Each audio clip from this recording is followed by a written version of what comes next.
Bonjour à tous. Alors aujourd'hui, je voulais vous parler du pardon. Le pardon est important. Quelquefois, il est difficile à faire parce qu'il y a des situations qui nous ont mis dans la baraque, qui nous ont fait mal. On peut avoir eu cette impression vraiment de tromperie. On peut avoir l'impression de pardonner. Ça veut dire faire un cadeau à l'autre. Mais ce n'est absolument pas le cas. Quel que soit ce que vous avez subi, si vous avez besoin de vous pardonner ou de pardonner à l'autre, c'est aussi pour vous libérer d'un poids. Vous allez faire cela pour vous. Parce qu'au fil du temps, si c'est toujours présent, si cette colère est là, elle va grandir, elle va vous amener à un moment donné des difficultés dans votre émotion, à faire confiance, à pouvoir reconstruire quelque chose dans votre propre valorisation. Ce qu'il faut bien vous dire, c'est que si vous avez été blessé, tout dépend de la blessure.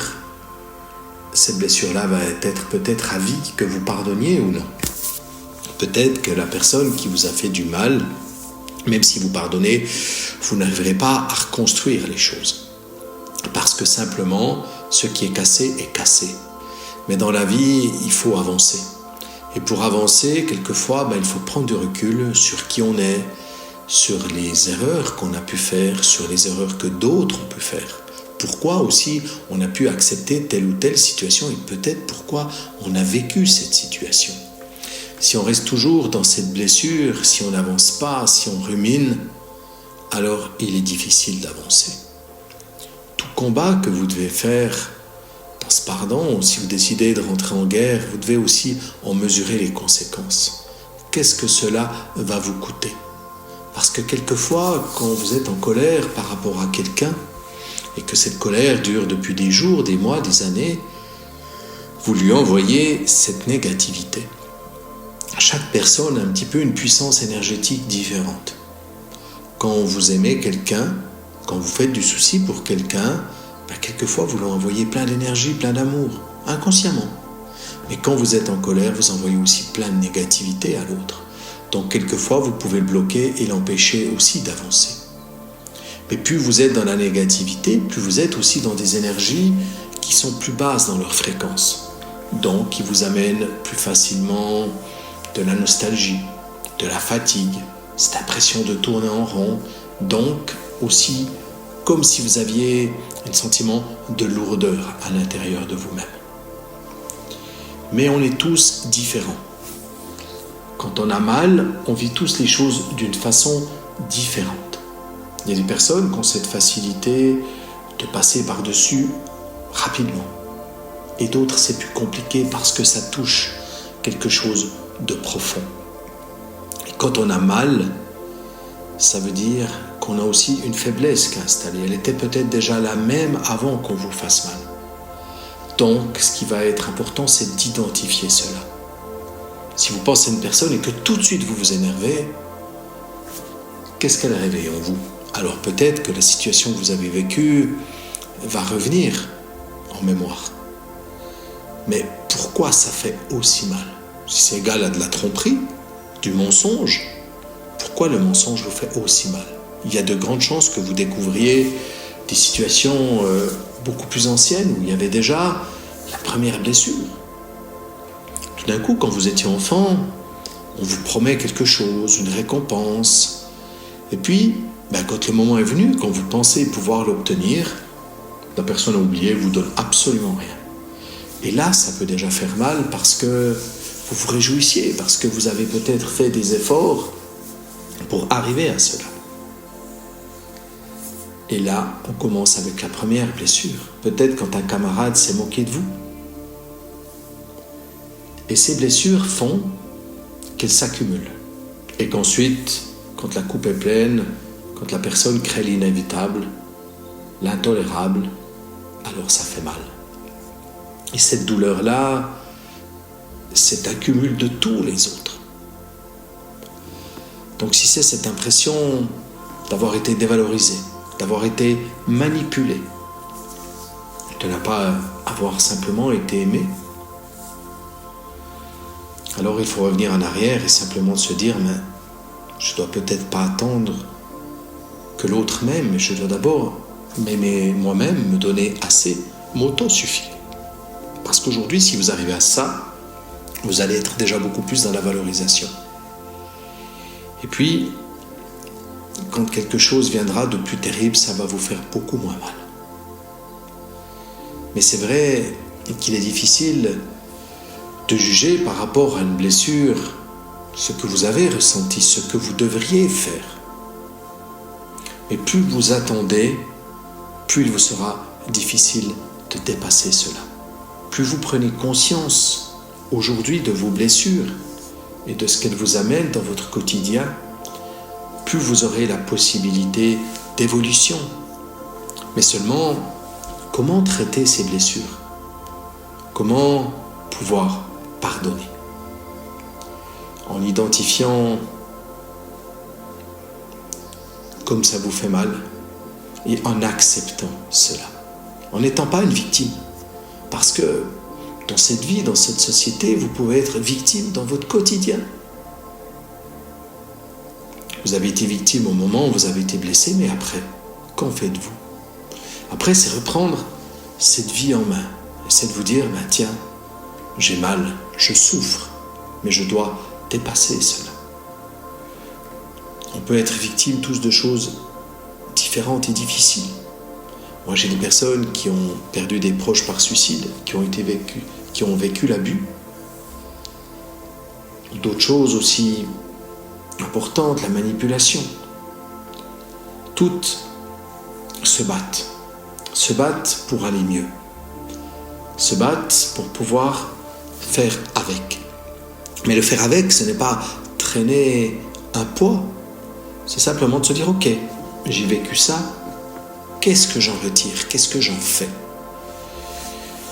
Et à un moment donné, des personnes qui ont peut-être perdu un proche par suicide vont peut-être essayer de comprendre pourquoi cette personne a eu ce geste.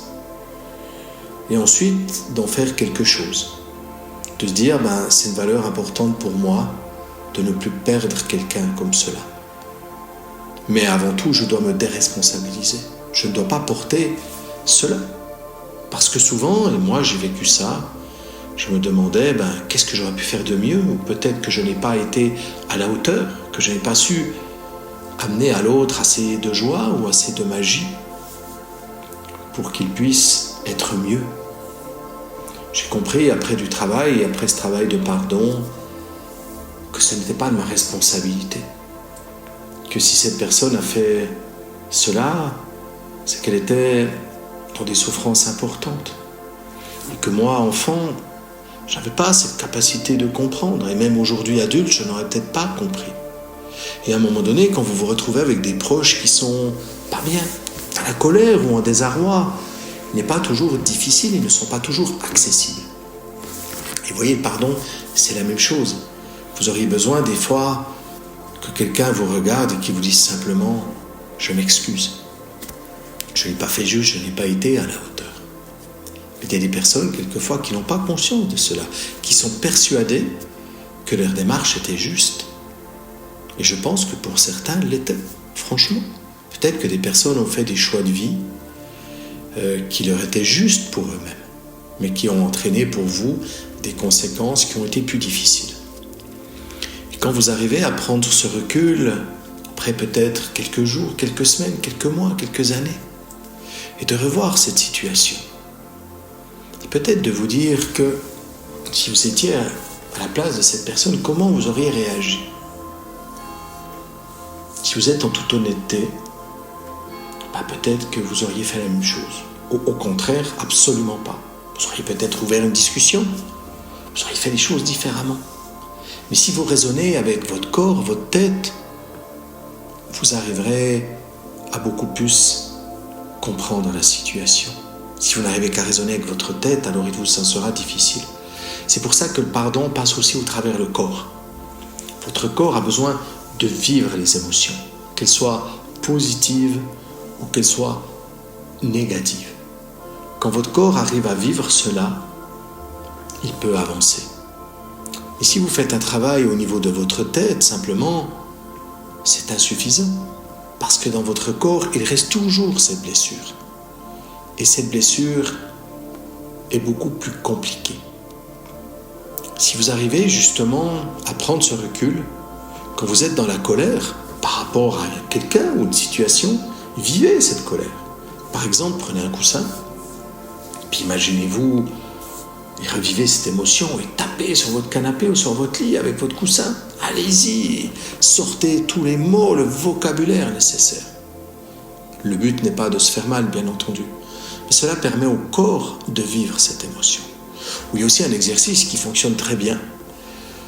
Vous mettez une chaise en face de vous. Vous pouvez mettre quelque chose sur cette chaise si ça vous aide, qui peut être un nounours ou un objet qui peut symboliser la personne ou la situation. Et là, vous parlez. Vous parlez de tous ces ressentiments. Et vous y allez. Et si vous avez besoin de passer au mouvement, alors pareil, prenez un coussin. Tout d'un coup, quand vous aurez mis une personne sur cette chaise, il y en a d'autres qui vont défiler, parce que tout va ressortir, vous serez même vous sur cette chaise. Parce que peut-être que vous en voulez, parce que peut-être vous n'avez pas réagi, peut-être que vous auriez dû faire les choses différemment. Et là, c'est important, c'est un moment clé, parce que non seulement vous alliez votre tête, et vous alliez le corps. Vous allez voir que cet exercice, c'est peut-être pas évident, il faut un déclencheur. Si vous sentez que vous êtes énervé, mais que vous n'arrivez pas, alors pensez à une situation qui peut vous mettre tout de suite dans un état émotionnel où vous pouvez le vivre. Peut-être, tout d'un coup, un film où vous voyez une situation intolérable, une discussion où vous avez entendu, mais qui réveille, qui allume cette étincelle. Et là, vivez pleinement ça. Et dans ces conditions, vous allez vous défouler de la manière qui vous semblera le plus juste. Peut-être qu'au début, ça sera timide, mais ensuite, ça va s'amplifier. Et quand vous aurez fini, vous allez vous sentir vidé. Et là, vous saurez que le travail est terminé. Il y a d'autres personnes qui peuvent vous proposer ces bonhommes allumettes, mais souvent, je trouve que ce n'est pas suffisant. Ça aide, bien entendu. Et si vous arrivez à vivre cela, c'est parfait. Des fois, pour déclencher des émotions, des musiques peuvent vous aider. Essayez de voir quel est l'outil qui peut vraiment vous aider dans cette démarche. C'est comme un deuil. Quand vous vivez un deuil, il y a au début le choc, il y a cette acceptation, mais il y a ensuite la colère, parce que quand vous perdez quelqu'un, vous êtes peut-être en colère contre lui qui vous a laissé, même s'il était malade et ce n'était pas sa responsabilité, mais vous avez le droit de vivre cette colère, et même elle est souhaitée, parce que ça veut dire qu'après, vous pouvez passer à autre chose et vous pouvez reconstruire. C'est comme dans une rupture sentimentale. Il y en a toujours un qui sera peut-être beaucoup mieux que l'autre parce qu'il a déjà fait ce travail en amont, parce qu'il s'est rendu compte peut-être qu'avec la personne qu'il évoluait, elle n'était plus faite pour lui, qu'il n'arrivait plus à se retrouver. Mais il a dû faire ce cheminement avant. Tandis que vous, quand vous le découvrez, c'est le choc. C'est ensuite cette acceptation parce que vous ne pouvez pas changer la situation, et ensuite c'est la colère.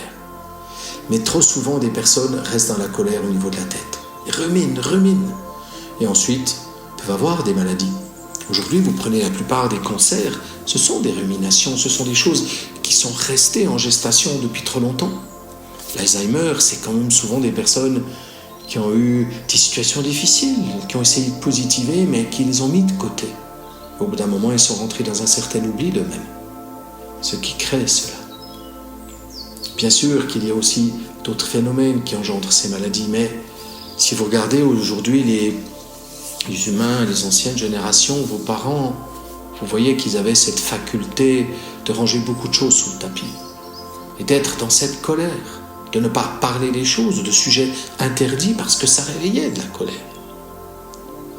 Parce que peut-être que des proches, leurs parents n'ont pas fait les choses idéalement. Mais si vous êtes parent, vous vous rendez compte que vous-même, ce n'est pas facile dans son quotidien de pouvoir élever ses enfants, de leur amener ce qui est le plus juste, parce que quelquefois, ils ont des situations, des mots qui vous touchent, qui peuvent réveiller ces blessures. Donc, si vous réveillez ces blessures, et vous retranchez derrière, vous leur montrez une image qui n'est pas la plus positive possible. Ils vont se dire, eux-mêmes, quand ils doivent vivre quelque chose de difficile, ils vont avoir tendance à ne pas l'affronter. S'ils ne l'affrontent pas, ils vont se détourner eux-mêmes de leurs émotions, ils vont aussi emmagasiner cette frustration. Donc ce travail du pardon, dans tous les cas, vous le faites pour vous-même. Dites-vous que si vous pardonnez, vous n'allez pas alléger l'autre.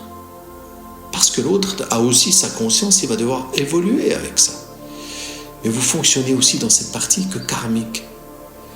Si quelqu'un vous a vraiment fait mal, il devra réparer. Ce n'est pas dans cette vie, c'est dans une autre vie. Mais il va devoir réparer. Comme vous, si vous avez fait du mal, vous devrez réparer. Alors il y a des personnes qui disent, qui s'en foutent, c'est maintenant, qui voudraient que ça soit réparé. Mais vous ne pouvez pas obliger l'autre à le faire. Vous ne pouvez pas obliger l'autre à entendre et vous pardonner. Parce que si ça ne vient pas du fond de lui, qu'il vous regarde et qu'il vous demande juste pardon, vous verrez que chez vous, ça ne déclenchera pas grand-chose.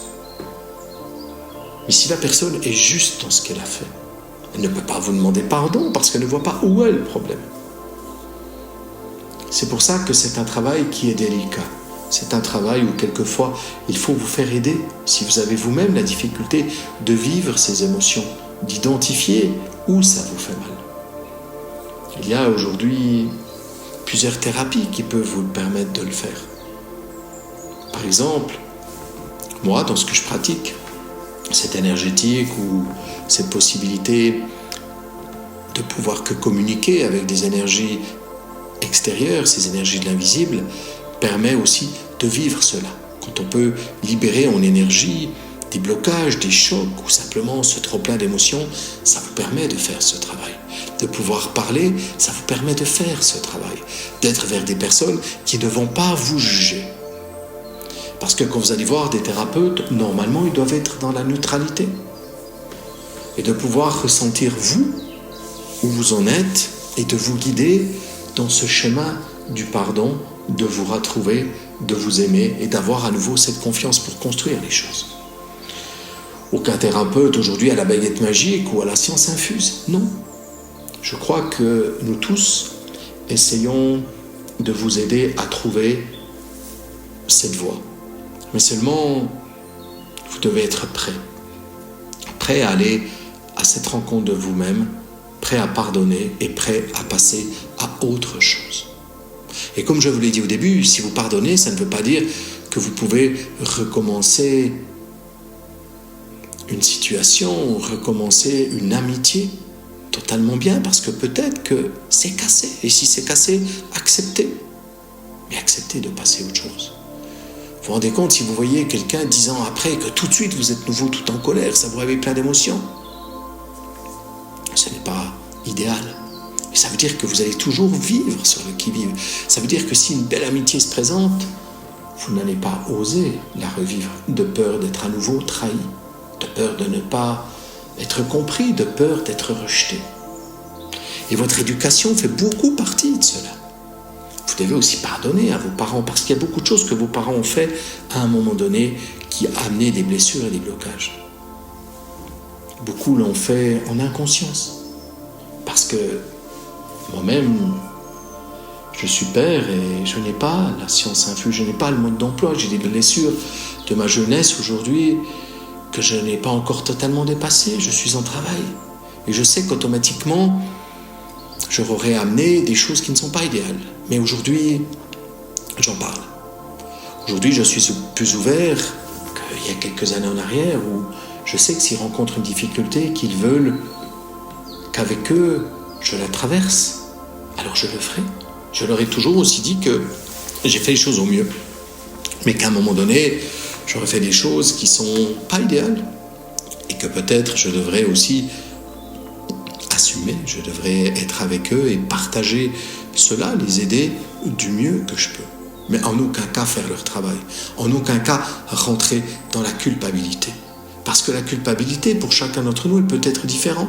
Si réellement vous avez fait du mal à quelqu'un et que vous vous en rendez compte, que c'était volontaire ou pas volontaire, vous ne pouvez pas entretenir cette culpabilité. Vous devez faire tout ce qui est en votre pouvoir pour réparer cela. Mais réparer dans le respect de vous-même. Vous ne devez pas vous vendre ou vous oublier pour réparer. Vous avez fait une erreur? Oui. De quelle façon? de votre manière, dans votre équilibre, vous pouvez amener cette réparation. Et peut-être que l'autre ne voudra pas de cette réparation. Il vous rejettera. Mais ça ne doit pas amplifier votre colère. Vous devez aussi accepter cela. Et vous pouvez réparer d'une manière qui peut être simple, simplement en pensant à lui et en lui amenant plein d'énergie positive, simplement en vous remémorant des choses que vous avez faites qui vous ont amené beaucoup de joie, beaucoup de bonheur. Et de imaginer à votre façon que vous lui envoyez ces émotions positives. Ensuite, son énergie les acceptera ou pas, mais vous contribuez aussi à le décharger de cela. Parce que plus vous entraînez une colère, et Dieu sait si dans les familles c'est souvent fréquent, parce que beaucoup de choses se sont cumulées, et une fois, une attitude et des mots de travers sont partis, et ensuite c'est là pour des années. Mais quelle perte de temps pour tout le monde. Après, il faut aussi se dire que beaucoup de familles ont agi dans l'obligation de se retrouver, de partager. Mais pourquoi agir dans l'obligation si un membre de votre famille, vous ne l'avez jamais aimé, vous ne l'aimez pas, vous n'avez pas envie d'aller plus dans des rapports avec? Ne le faites pas, ça ne sert à rien. Restez honnête avec vous-même. Pourquoi vouloir faire qu'une situation fonctionne si pour vous, elle ne vous amène rien que des complications, que de la frustration? Ce n'est pas juste. Plus vous vous respecterez, moins vous serez dans ces douleurs, et quand quelque chose viendra et vous amènera de la déception, alors vous arriverez très vite à pouvoir vous en libérer. Et à apprendre aussi, à apprendre de l'autre, à apprendre de vous-même, à apprendre à quel point vous avez beaucoup de force en vous, vous avez beaucoup d'amour et beaucoup de capacité à rebondir. S'adapter est quelque chose qu'on nous demande au quotidien. Il faut un minimum d'adaptation pour pouvoir avoir cette humanité, pour pouvoir échanger avec l'autre. Mais l'adaptation ne signifie pas l'esclavage. Et le pardon est cela. Si vous faites mal tout le temps, c'est que vous avez des problèmes. C'est que vous n'acceptez pas l'amour. Vous n'acceptez pas simplement d'être qui vous êtes. Vous voulez toujours le pouvoir. Et beaucoup de gens sur cette terre sont rentrés dans le pouvoir et dans la manipulation. Parce que simplement ils n'ont pas confiance en eux, parce qu'ils ont peur et parce qu'ils ont peut-être souffert. Ils n'ont pas pardonné. Aujourd'hui, ils préfèrent mordre les premiers que de prendre le risque d'être mordus. Mais ça n'a pas de sens. Ça veut dire que vous ne vivez pas. Comme d'autres qui ont été mordus préfèrent vivre quelque part reclus ou dans leur bulle pour ne plus prendre le risque d'être mordus. Plus vous êtes juste avec vous-même, plus vous attirez les gens dans cet équilibre. Donc moins vous avez de chances de vous faire mordre. Mais chaque humain, à chaque moment, vit des émotions différentes, doit traverser des moments différents. Donc oui, n'importe qui, à n'importe quel moment, peut vous décevoir. Comme vous-même, vous pouvez décevoir. Mais si vous êtes beaucoup plus juste avec vous-même, si vous arrivez à vous donner beaucoup plus d'amour, d'avoir confiance en vous, alors peut-être vous allez vous exprimer beaucoup plus rapidement quand l'autre vous déçoit. Vous dire à quel point ça vous fait mal et peut-être lui faire prendre conscience que sa façon de penser ou d'évoluer n'est peut-être pas idéale pour lui-même. Et c'est un cadeau. C'est un cadeau pour vous, parce que vous vous respectez, mais c'est un cadeau pour l'autre, parce que vous donnez la possibilité de prendre conscience et d'évoluer. S'il ne le fait pas, cela lui appartient. Mais vous, à un moment ou à un autre, vous saurez où est votre limite et où est votre équilibre. Donc c'est vrai qu'il y a une multitude d'outils pour pouvoir le faire. Bientôt, je vous donnerai une méditation, ou s'il me vient d'autres idées d'outils pour vous aider dans la prise de conscience et dans ce chemin. Mais ayez confiance en vous, en votre capacité de vous aimer, en votre capacité de croire en vous et en votre capacité de pardonner. Comme je dis, ce n'est pas un signe de faiblesse, c'est ce cadeau que vous vous faites pour avancer, pour passer à autre chose. Parce que la vie est extraordinaire. Parce qu'il y a tellement de personnes intéressantes, de choses intéressantes. Et plus vous vous découvrez, plus vous allez être attiré par cela. Plus vous allez vous rendre compte que peut-être vous donniez de l'importance à des choses qui aujourd'hui ne doivent plus forcément en avoir. Donc, vous réévaluez vos valeurs, vos douleurs, vous en libérez et vous renforcez cette confiance en vous. Cette confiance à aimer et cette confiance à attirer dans votre vie ce qui est juste pour vous. Mais n'oubliez pas que toute expérience nous aide à grandir, nous aide à être juste et à nous respecter. Si vous n'avez pas mal une fois par rapport à telle situation ou telle personne, vous n'allez pas apprendre. Quand vous vous brûlez avec une bougie, une flamme, si vous ne l'avez jamais faite, comment vous allez savoir que ça brûle? Mais une fois que vous l'avez fait, vous serez prudent à l'avenir. Parce que vous saurez que la brûlure, vous n'aimez pas et que ça ne vous convient pas. Donc osez aussi vivre, osez déranger, osez être qui vous êtes. Et si vous êtes rejeté et que vous avez mal, alors c'est qu'il y a des blessures à faire à ce niveau-là. Et surtout, ne vous oubliez pas. Aimez-vous et soyez fiers à votre quotidien de chaque pas que vous faites. Et quand vous arrivez à pardonner, alors fêtez cela. Parce que ça veut dire que vous passez à autre chose. Et c'est un énorme cadeau. Ne soyez pas comme toutes ces générations qui sont restées dans la rancune et quand ils sont décédés, que cette rancune était toujours présente. Qui se sont coupés de personnes qu'ils aimaient juste, peut-être pour 3 fois rien. Ne restez pas avec cela. Parce que vous portez ce poids en vous, au travers de votre hérédité. Parce que quand vous avez reçu de vos parents, vous avez reçu des choses positives et des choses beaucoup plus négatives. Et il y a certaines blessures qui sont aussi issues de votre génétique. C'est pour ça, travaillez.